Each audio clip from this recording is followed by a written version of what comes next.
আমি সজীব ওয়াজেদ জয় বলছি। আপনারা জানেন এই গত কয়েক সপ্তাহ ধরে আমাদের বাংলাদেশের যে গন্ডগোল সংকট চলছে, এই যে ছাত্রদের কোটা বিরোধী আন্দোলন, কোটার বিরুদ্ধে আমরাও ছিলাম। শুরুর থেকেই আমাদের সরকার কোটা সরিয়ে দিয়েছে, আমাদের সরকার তাদের সম্পূর্ণ দাবি মেনে নিয়েছে। এটা আদালতের একটা রায় ছিল, এটা আমাদের সরকারের করা ছিল না। তাও আমরা অ্যাপিল করে দ্রুত এই কোটা তুলে দেই। তাতেও আন্দোলনকারীরা সন্তুষ্ট না। আমরা তাদেরকে আলোচনায় ডেকেছি, আমরা একটা জুডিশিয়াল কমিশন করেছি যে সংঘর্ষে যে হত্যাকাণ্ড হয়েছে সেটার বিচারের জন্য। অনেক পুলিশ অফিসার যারা অতিরিক্ত ফোর্স ইউজ করেছে তাদেরকে আমরা সাসপেন্ড করেছি। তাতেও এই আন্দোলনকারীরা সন্তুষ্ট নয়। আমরা যতই ছাড় দেন, প্রধানমন্ত্রী নিজেই তাদেরকে ডেকেছেন যে আসেন আমরা আলোচনায় বসি, তাতেও তারা সন্তুষ্ট না। আমরা যতই ছাড় দিতে থাকি, যতই তাদের দাবি মেনে নিতে থাকি, তারা কিছুতেই সন্তুষ্ট না, তারা খালি দাবি বাড়িয়ে যাচ্ছে। এখন দাবি হচ্ছে যে সরকারের পতন। তবে সরকারের পতন হওয়ার পর কি হবে, কি হবে এটা কেউ ভেবেছে? আমরা বাংলাদেশে গণতন্ত্র রক্ষা করে রাখতে চাই। সরকার পতন করে নতুন সরকার আসার সাংবিধানিক অনুযায়ী শুধুমাত্র একটি উপায় আছে, সেটা হচ্ছে নির্বাচন। আমাদের সুপ্রিম কোর্ট রায় দিয়েছে যে কোনো অনির্বাচিত সরকার 1 মিনিটের জন্য ক্ষমতা নিতে পারবে না।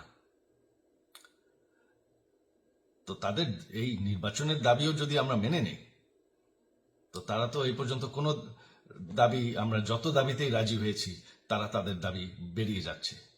তার মানে কি, আমরা যদি এখন এই নির্বাচন সরকার পতনের দাবিও মেনে নেই, তারা তখন দাবি করবে যে না, এই সরকারের আন্ডারে এই নির্বাচন আমরা মানব না। তখন কি হবে এটা কেউ ভেবেছে?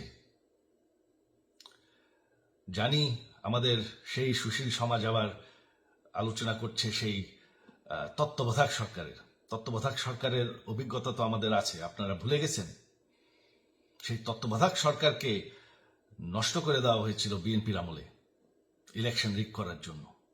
তারপর যখন আরেক তত্ত্বাবধায়ক সরকার আসলো, দেশের কি অবস্থা হয়েছিল।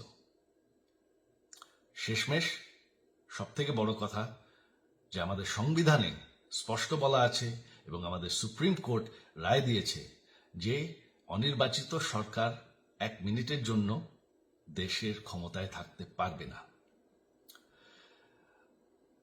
আমরা আওয়ামী লীগ, আমরা আন্দোলন করেছি, আন্দোলন করে এই দেশকে স্বাধীন করেছি, আন্দোলন করে গণতন্ত্র ফিরে এনেছি, আন্দোলন করে আমরা দেশের উন্নয়ন করেছি। আপনারা যে বঙ্গবন্ধুর মেয়ে শেখ হাসিনার বিরুদ্ধে বলছেন, আজকে শেখ হাসিনা না থাকলে বাংলাদেশ এতদূর আসতে পারত? অসম্ভব। কেউ কল্পনা করতে পারে নাই যে বাংলাদেশ এরকম উন্নতি করবে, এরকম উন্নয়ন হবে। ঠিক আছে, শেখ হাসিনার পর আপনাদের কি হবে সেটা আমারও চিন্তার বিষয় না, আমার পরিবারের আর চিন্তার বিষয় না, আপনারা বুঝবেন। তবে এইভাবে সংঘর্ষ করে, হত্যাকাণ্ড করে ক্ষমতা দখল করা যাবে না। এটা আর আন্দোলন না।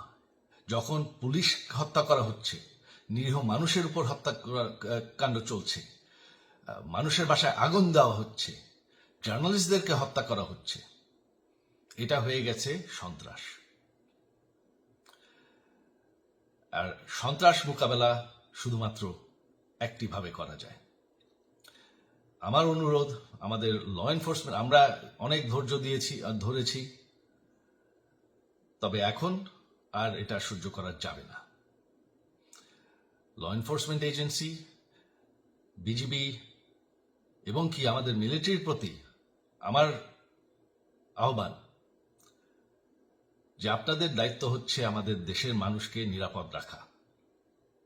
এবং আমাদের দেশকে নিরাপদ রাখা, আমাদের দেশের সংবিধানকে নিরাপদ রাখা, সংবিধানকে রক্ষা করা।